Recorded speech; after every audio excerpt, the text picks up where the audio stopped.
Baik pemirsa TVR Parlemen, seperti yang diketahui bahwa di tahun 2022 indeks persepsi korupsi Indonesia menurun dan ini menjadi sorotan publik. Tak hanya menjadi sorotan publik, ini juga menjadi perhatian dari Presiden kita Joko Widodo. Dan untuk mengetahui seperti apa sebenarnya penyebab dari menurunnya IPK Indonesia ini, kita akan langsung berbincang dengan salah satu anggota dari Komisi 3 DPR RI, yaitu Bapak Supriyansa dari fraksi Golkar untuk daerah pemilihan Sulawesi Selatan 2. Baik Pak, terkait dengan indeks persepsi korupsi Indonesia yang menurun ini, sebenarnya apa sih penyebabnya? Jadi indeks persepsi korupsi di semua negara itu mengalami fluktuasi yang berbeda-beda. Nah, itu disebabkan ada beberapa hal. Salah satunya adalah bahwa di semua negara itu ketika pengawasan yang dilakukan oleh aparat penegak hukumnya agak lengah, maka disitulah kecerdasan yang punya otak yang selalu ingin memanfaatkan uang-uang negara secara tidak benar, maka di situ lincah untuk berbuat. Satu. Yang kedua adalah yang kemungkinannya orang-orang yang berperilaku seperti koruptor ini, maka dia bisa melihat kira-kira, oh kira-kira kalau saya lakukan ini yang memungkinkan saya hanya dijerat hukuman yang sedikit, rendah hukumannya. Maka itu juga adalah bagian daripada yang membuat orang melakukan tindakan korupsi. Tetapi di Indonesia saya rasa apalagi Bapak Presiden Republik Indonesia Pak Jokowi selalu memantau semua aparat penegak hukum terkait dengan pemberantasan korupsi ini. Nah, olehnya itu kita bangga ketika Pak Presiden meminta kepada kepolisian, meminta kepada Kejaksaan Agung, meminta kepada KPK untuk berbarengan, untuk secara bersama-sama dengan caranya masing-masing untuk melakukan penanggulangan terjadinya yang namanya korupsi, maka semua sudah melakukan pencegahan.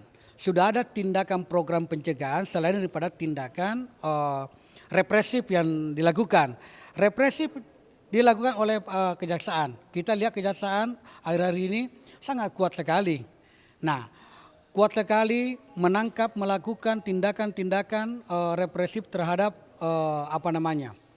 para pelaku korupsi. Kita bisa lihat tanpa pandang bulu, ditambah dengan tim dari kepolisian, ditambah dengan KPK. Nah, kesemuanya ini adalah ujung tombak Indonesia dalam rangka pemberantasan korupsi. Nah, kalau dikatakan ada indeks yang menurun, mungkinkah salah satu penyebabnya adalah pelaku korupsinya yang terlalu bertambah banyak sehingga aparat penegak hukum ini, APH-APH ini mengalami kewalahan-kewalahan dalam rangka memberangus itu.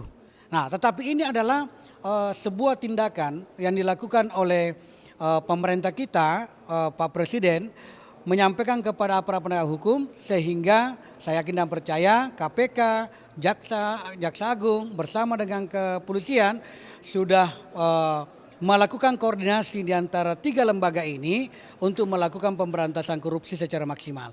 Nah, yakin dan percaya bahwa kalau hari ini mengalami kira-kira penurunan, maka yang signifikan atau besok kira-kira naik kepercayaan publik atas tindakan yang dilakukan oleh aparat penegak hukum dalam rangka memberantas korupsi, yaitu bisa meningkat kembali dengan baik.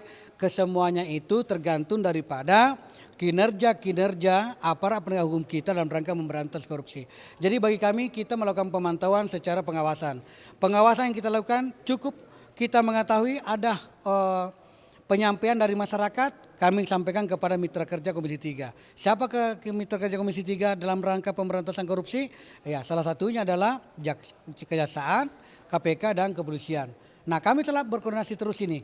Jadi Komisi 3 selalu berkoordinasi dengan aparat penegak hukum kita dalam rangka pemberantasan tindak pidana korupsi ini. Karena ini adalah yang sangat menghancurkan bangsa ini kalau korupsi masih tumbuh. Karena negara kita kaya sekali negara kita, menjadi miskin karena berkembangnya namanya korupsi di tengah-tengah masyarakat kita. Ya. Terakhir nih Pak, langkah ke depan yang akan dilakukan agar lembaga penegak hukum di Indonesia akan lebih semangat untuk mengawasi dan juga tadi menangkap pelaku korupsi di Indonesia ini seperti apa dari DPR sendiri? Ya, saya kira eh, ke depannya ya gitu ya. Saya kira ke depannya ini aparat penegak hukum ini tidak boleh kita biarkan bekerja sendiri. Mari semua stakeholder termasuk para masyarakat jika mengetahui sesuatu laporkan kepada aparat penegak hukum. Karena kalau kita memulai dari tingkat desa, KPK sudah melakukan pengawasan tingkat desa, pembinaan tingkat desa, kejaksaan juga seperti itu, kepolisian juga melakukan seperti itu sampai ke atas. Berarti kedepannya ini tiga lembaga yang menjadi ujung tombak kita dalam rangka pemberantasan korupsi di Indonesia ini, kalau ini disuplai informasi dan data oleh masyarakat dan ditambah kesadaran kepada mereka-mereka yang mengerjakan pekerjaan tender, pengerjaan proyek-proyek pemerintah baik di tingkat kabupaten, kota, provinsi sampai nasional dilaksanakan dengan baik, maka yakin dan percaya ini bisa kita atasi dan kasih menurun lagi tindakan-tindakan korupsi yang ada di Indonesia. Terima kasih Pak atas waktunya. Oke ya. Ya. Masih.